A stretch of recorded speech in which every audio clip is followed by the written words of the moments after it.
of our storage baskets, a warm, cozy, and fashionable upgrade is Orly. I'm telling you, I've got blankets all over my living room at this point. Right, because you don't have a place for them. Well, I'm working on it. Although I gotta say, your outfit, your colors tie in the most perfectly with this top basket over here. I asked what color, what the palette was. I appreciate that about you.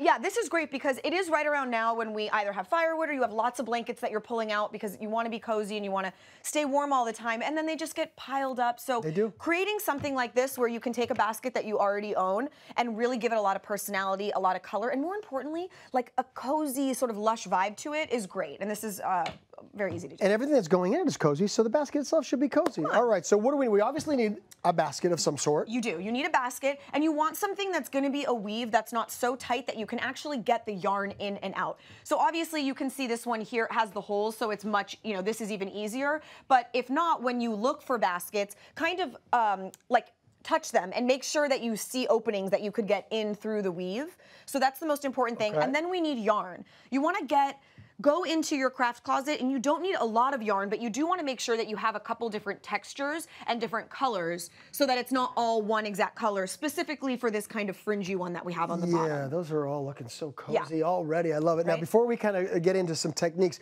I see that you've got a few different sort of styles or techniques. Yeah, exactly. So this one here I kept really simple. This is that really big, oversized, like mohair kind of yarn that you can really fluff out and separate out. And I just alternated two different colors here because I had two of the same thickness of yarn.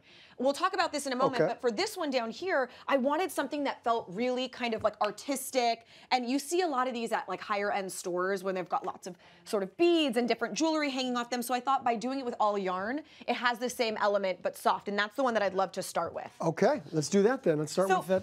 First thing here, you can see this basket, and you can see, I mean, this looks really, really cool, and it probably looks very complicated. I want to show you how I did that. So we're going to do every other. So I'm going to turn to this one here.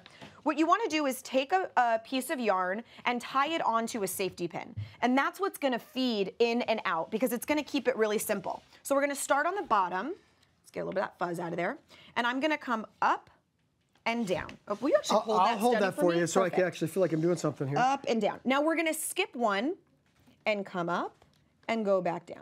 And then you're going to go all along on that. We're going to keep covering it exactly. Oops, if I can get my finger there. And you can see you just keep creating this little checker pattern, and then you skip one. And you skip one and come back up. And so you keep going, right? So now if I turn it, you can see what that looks like with just the one line, the lines going this way. Now, in order to create the checkers, we're going to do the identical thing. Take another piece, take your yarn. Yep. Tie it in a knot, and then you're going to crisscross, and I'd love you to try it to see if you can do this here. So take the yarn. That's a lot of pressure, Orly. Now let's say start here. You got it. Come up through that bottom, and you're going to crisscross over. Yep. Perfect. Like that, just like that. Now underneath to the next one. Got it. Exactly. Yeah. And so you keep crisscrossing, and that creates this really cool sort of technique where now we've got this wicker type feeling basket, but it's got really soft sort of chic detail to it. Yes. But if you want to add a little more coziness and a little more color, that's when all the sort of tassels come into play. But that's it. That's perfect. That's what I love about what you guys are able to do is this really does, like you say, it looks you know, kind of complicated, but you know,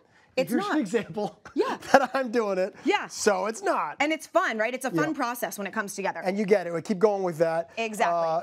Easy enough and looks fantastic. Looks great. Now on these other panels, I know you want to do a little bit more of the tassel look. Yeah, so let's go through that. Okay, so this is super fun. Very quickly, to create a tassel, what you want to do is decide on your length. So let's say this is the length of the tassel I want.